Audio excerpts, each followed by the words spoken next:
Selamat pagi Bapak Ibu Jemaat yang dikasihi oleh Tuhan. Kita ada lagi di hari yang baru, pada hari Rabu tanggal 27 Oktober 2021. Mari kita siapkan hati kita untuk ada dalam perenungan firman Tuhan pada pagi hari ini. Kita berdoa. Bapa, kami bersyukur bahwa pada pagi ini Tuhan boleh membangunkan kami dan memberikan kami kesempatan untuk memasuki hari yang baru.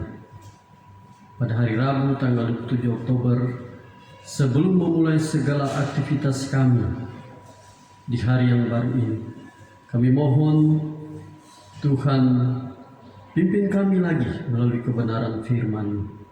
Oleh sebab itu Bapa di surga, berfirmanlah kepada kami sebelum kami melakukan segala aktivitas kami, sehingga firman Tuhan ini menjadi dasar bagi kami menjalani hidup kami satu hari ini. Hanya di dalam nama Tuhan Yesus kami berdoa. Amin. Bapak Ibu Jemaat yang dikasihi oleh Tuhan Yesus, saja kita membuka di dalam kitab Ulangan pasal yang ke-9, Ulangan pasal yang ke-9 ayat yang ke-7 sampai ke-29. Ulangan pasal yang ke-9 ayat yang ke-7 sampai ayat yang ke-29. Demikianlah firman Tuhan, riwayat tentang kemurtatan di Horeb. Ayat 7, demikianlah firman Tuhan, ingatlah, janganlah lupa bahwa engkau sudah membuat Tuhan Allahmu gusar di padang gurun sejak engkau keluar dari tanah Mesir sampai kamu tiba di tempat ini. Kamu menentang Tuhan. Di Horeb kamu sudah membuat Tuhan gusar, bahkan Tuhan murka kepadamu hingga ia mau memunahkan kamu. Setelah hendak mendaki gunung, menerima loho batu, lolo perjanjian yang diikat Tuhan dengan kamu, maka aku tinggal 40 hari 40 malam lamanya di gunung itu. Roti tidak kumakan dan air tidak kuminum. Tuhan memberikan kepadaku kedua loh batu yang ditulis jari Allah, di mana ada segala firman yang diucapkan Tuhan kepadamu di gunung itu dari tengah-tengah api pada hari perkumpulan. Sesudah lewat 40 hari 40 malam itu, maka Tuhan memberikan kepadaku kedua loh batu, lolo perjanjian itu. Lalu berfirmanlah Tuhan kepadaku, bangunlah, turunlah dengan segera dari sini, sebab bangsamu yang kau bawa keluar dari Mesir telah berlaku busuk. Mereka segera menyimpang dari jalan yang kuperintahkan kepada mereka. Mereka telah membuat patung tuangan. Lalu Tuhan berfirman kepadaku, telah kulihat bangsa ini dan sesungguhnya mereka adalah bangsa yang tegar tengkuk. Biarkanlah aku, maka aku akan memunahkan mereka dan menghapuskan nama mereka dari kolong langit. Tetapi daripadamu akan kubuat suatu bangsa yang lebih berkuasa dan lebih banyak daripada bangsa ini. Setelah itu berpalinglah aku, lalu turun dari gunung yang sedang menyala itu dengan kedua loh perjanjian di kedua tanganku. Lalu aku menyaksikan bahwa sesungguhnya kamu telah berbuat dosa terhadap Tuhan Allahmu. Kamu telah membuat suatu anak lembu tuangan. Kamu telah segera menyimpang dari jalan yang kuperintahkan Tuhan kepadamu. Maka kupeganglah kuat-kuat kedua loh itu, kulemparkan dari kedua tanganku, kupecahkan di depan matamu. Sesudah itu aku sujud di hadapan Tuhan 40 hari 40 malam lamanya. Seperti yang pertama kali, roti tidak kumakan dan air tidak kuminum. Karena segala dosa yang telah kamu perbuat, yakni kamu melakukan apa yang jahat di mata Tuhan, sehingga kamu menimbulkan sakit hatinya. Sebab aku gentar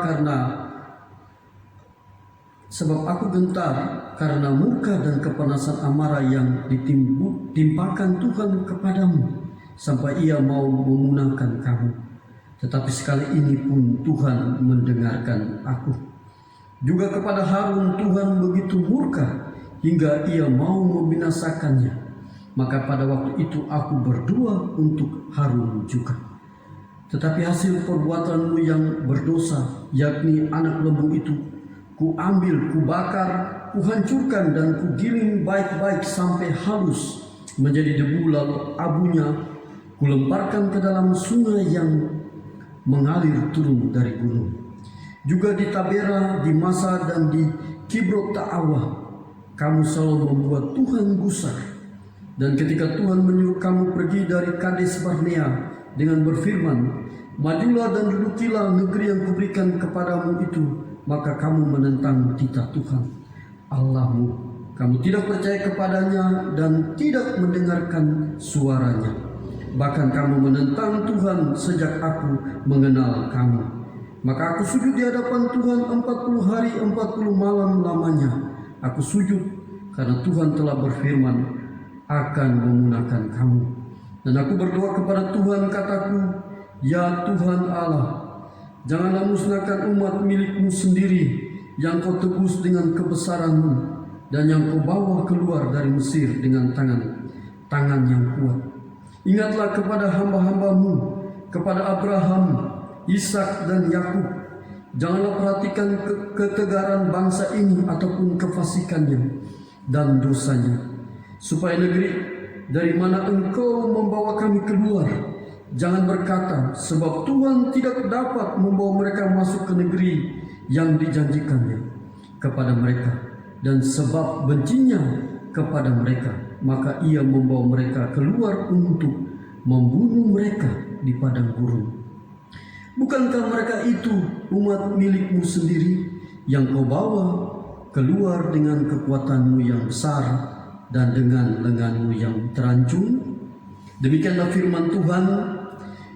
Dari teks ini ada 3 hal yang perlu kita lihat bersama-sama, Bapak Ibu yang dikasihi oleh Tuhan Yesus.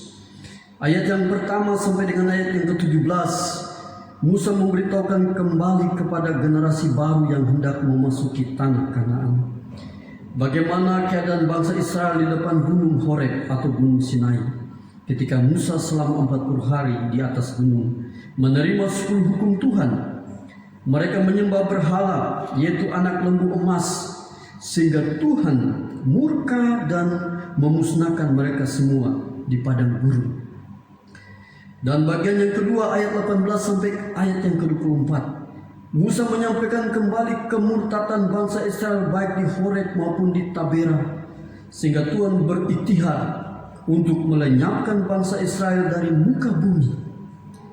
Bagian yang berikutnya pada ayat yang ke-25 sampai ayat 29, doa Musa kepada Tuhan supaya kiranya Tuhan menarik kembali keputusan penghukumannya dengan ingat akan janji-janjinya kepada para leluhur Israel.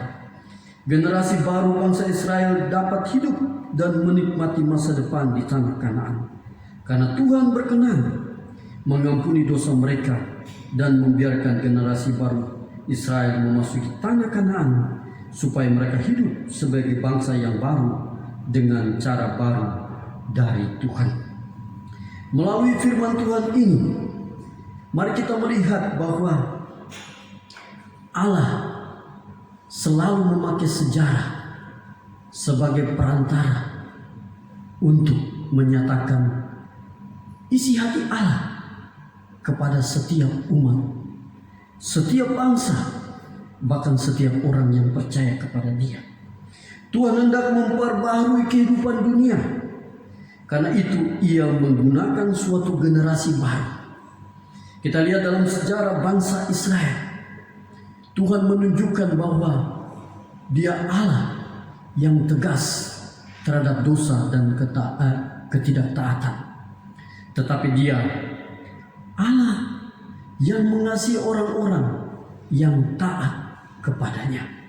Oleh sebab itu, sebagai orang yang percaya kepada Tuhan di zaman ini, di sejarah saat ini, mari kita belajar bahwa saat ini, di tengah-tengah kehidupan kita, di dalam sejarah kita saat ini, Allah ada Dan Allah ingin supaya kita hidup di dalam ketaatan seperti kebenaran firman Tuhan ini.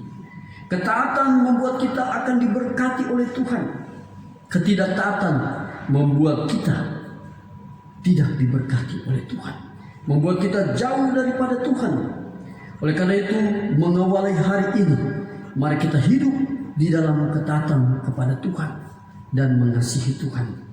Tuhan memberkati kita di sepanjang kehidupan kita pada hari ini. Amin. Mari kita berdoa. Bapa di surga, kami berterima kasih untuk firman-Mu yang menunjukkan bagaimana sejarah bangsa Israel di mana Tuhan hadir memimpin bangsa ini. Tuhan selalu hadir di tengah sejarah untuk menunjukkan kedaulatan Tuhan kepada seluruh umat manusia, secara khusus kepada orang-orang yang taat dan mengasihi Engkau.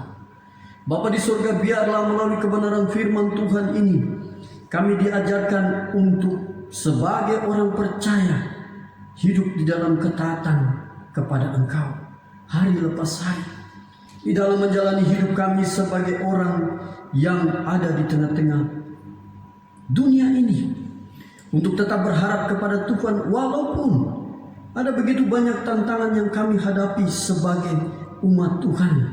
Ada begitu tantangan yang kadang membuat kami harus tertunduk, harus menangis, harus menahan sakit, bahkan harus mengeluh di dalam hidup ini. Tapi ajar kami sebagai manusia, kami harus mengalami hal itu, tetapi tidak membuat iman dan harap kami, ketaatan kami kepada Tuhan pudar, tetapi semakin hari membawa kami sebagai jemaat Tuhan, sebagai orang percaya untuk tetap berharap kepada Tuhan. Karena kami percaya Allah selalu ada di dalam sejarah dan mengasihi kami, melihat kami, menilik kami. Oleh sebab itu Tuhan berkati kami terus di dalam menjalani hidup kami secara khusus pada hari ini, pada tanggal ini, pada bulan ini, supaya kami melihat perbuatan tangan Tuhan yang besar di dalam menjalani hidup kami tiap-tiap hari. Tuhan berkati kami sebagai jemaat-Mu, mulai dari rumah pertama sampai rumah terakhir. Di tengah-tengah pergumulan kami hari lepas hari, biarlah kami tetap berharap kepada Tuhan. Mereka yang ada dalam keadaan sakit, mereka yang bergumul oleh karena kondisi di dalam keluarga, oleh karena kepedihan hati, oleh karena luka-luka batin, bahkan mereka yang menderita oleh karena ekonomi. Kami berdoa dari tempat ini, mari Engkau hadir di dalam kehidupan mereka, memberikan penghiburan, memberikan kekuatan, bahkan memberikan semangat untuk hidup dengan bersandar kepada Tuhan. Kami berdoa Tuhan, Engkau berkati setiap pelayanan hamba-hamba-Mu di tengah-tengah gereja GKI Oto secara khusus. Biarlah hamba-hamba-Mu Engkau pakai, Engkau rapi secara luar biasa untuk menyatakan kehendak-Mu di tengah-tengah pelayanan yang ada tiap-tiap hari, bahkan tiap-tiap minggu. Kami berdoa supaya wibawa Allah menghinggapi setiap hamba-hamba-Mu, menyatakan kasih dan kuasa-Mu, keadilan Tuhan, kebenaran Tuhan di dalam setiap pelayanan yang mereka lakukan. Engkau berkati para majelis, Engkau berkati setiap pelayanan di setiap unsur, bahkan setiap urusan yang Tuhan percayakan dengan segala program-program yang ada. Biar setiap program yang ada membawa kami untuk membangkitkan kualitas kami, untuk tetap beriman, bertumbuh di dalam Tuhan, menjalani hidup ini mengasihi Tuhan. Engkau berkati bangsa dan negara kami di dalam menjalani setiap kehidupan yang ada, mengatur pemerintahan yang ada, mulai dari tingkat pusat sampai ke daerah-daerah. Biar semuanya dipimpin oleh Tuhan, diberikan hikmat, kekuatan, kesiapan yang daripada-Mu. Akhirnya ya Tuhan, inilah hidup kami. Ampunilah salah dan dosa kami. Layakkanlah kami untuk memasuki hari ini bersama-sama dengan Tuhan dan berharap hanya kepada Tuhan. Hanya di dalam nama Tuhan Yesus kami berdoa. Amin. Terima kasih. Selamat menjalani hidup kita hari ini. Amin.